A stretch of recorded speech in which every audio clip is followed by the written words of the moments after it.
اردو ایک تو بڑی خوبصورت شیریں اور ایک مہذب میں سمجھتا ہوں جی کہ زبان ہے، اور اس کے علاوہ اس میں جو فصاحت و بلاغت کا پہلو ہے، اور جو اس کی چاشنی ہے، اس کا لب و لہجہ، اس کے آپ کہیں کہ جو اسالیب ہیں اس کی تحریر کے بھی، وہ بہت خوبصورت ہیں، اور وہ چاہے شعر ہو، نثر ہو، انشاء پردازی ہو، تو یقیناً ہر فرد کہ جو اس کے ساتھ ذرا بھی دلچسپی رکھتا ہو تو وہ اس کا لطف اٹھا سکتا ہے، وہ حظ اٹھا سکتا ہے کہ یہ کتنی میٹھی، کتنی شیریں اور کتنی وسیع زبان ہے جی۔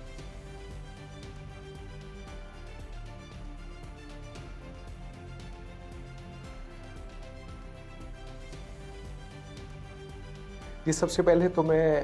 توجہ مبذول کروانا چاہوں گا اپنے ہم وطنوں کی کہ جب انگریز جو ہے وہ اس خطے میں، ہندوستان برصغیر پاک و ہند میں وہ اترے، تو ایسٹ انڈیا کمپنی کی شکل میں وہ یہاں آئے تھے، لیکن اس کے بعد جب انہوں نے یہاں کا جیسے کہیں کہ وہ زمام کار یہاں کی سنبھال لی، تو اس کے بعد انہیں ضرورت محسوس ہوئی کہ ہم لوگ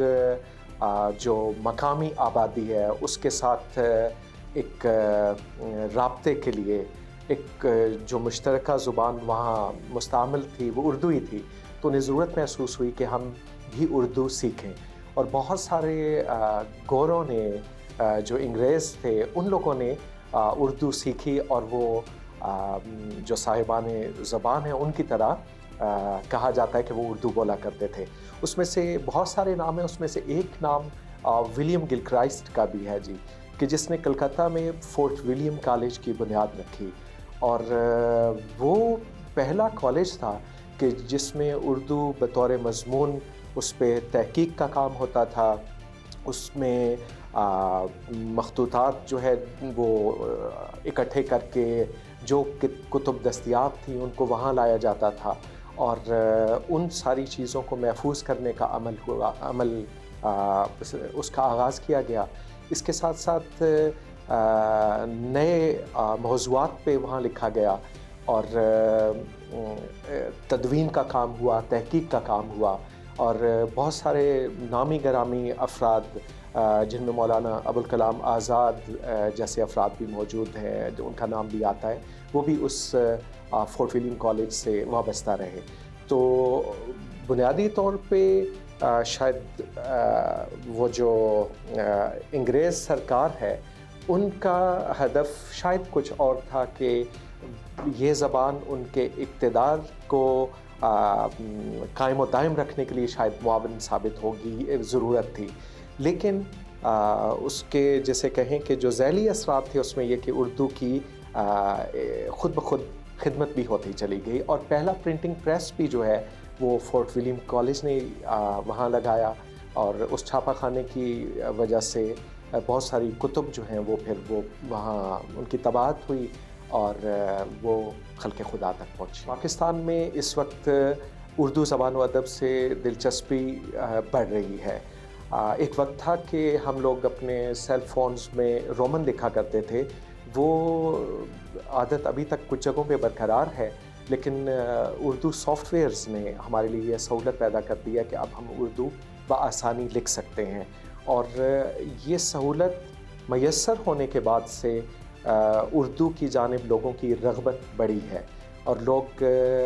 دیکھا گیا ہے کہ یا تو انگلش زبان میں لکھتے ہیں یا پھر اردو میں اظہار خیال کرتے ہیں،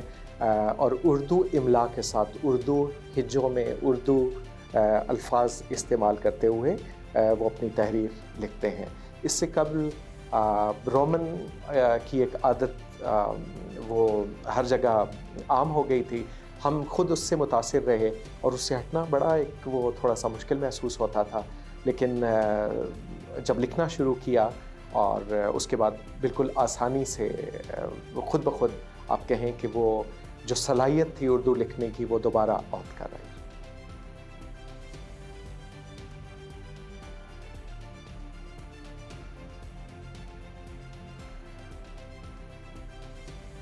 اردو زبان بنیادی طور پہ ایک روایت یہ ہے کہ ہمارے جو برصغیر پاک و ہند میں مسلمان مغل حکمران تھے، وہ چونکہ ان کی زبان جو دلی کا تخت تھا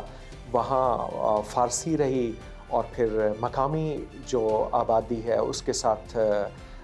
جو ایک تعلق بڑھا، اور ان کے ساتھ ایک انٹریکشن کے دوران یا اس رابطے کے دوران ایک نئی زبان وجود میں آئی، جس میں چونکہ کہا یہ جاتا ہے کہ اردو ایک لشکری زبان ہے۔ میں اس سے تھوڑا سا اختلاف کروں گا کہ یہ امر لازم نہیں ہے کہ یہ کسی لشکر کی وجہ سے وجود میں آئی ہو۔ بنیادی طور پہ جب بھی مختلف اقوام سے تعلق رکھنے والے لوگ کسی ایک جگہ پہ اکٹھے ہوتے ہیں تو آپس میں گفتگو اور بات چیت کے دوران وہ جہاں اپنے الفاظ دوسری قوم کے سپورٹ کرتے ہیں، وہاں ان سے ان کے الفاظ اور ان کی گرامر وہ مستعار لیتے ہیں، اور جو ان کی زندگی کا حصہ بن جاتی ہے۔ تو اسی ارتباط، اسی تعلق میں بنیادی طور پہ یہ ایک نئی زبان وجود میں آئی، اور چونکہ تاجر بھی آتے تھے، اس میں لشکر میں بھی لوگ موجود تھے، اور تاجر بھی عرب تاجر بھی تھے، ترکی سے آنے والے بھی تھے، ایران میں سے بھی تھے، وسط ایشیا کی ریاستوں میں سے بھی تھے، اور اردو زبان کی جیسے کہیں کہ ساخت و پرداخت میں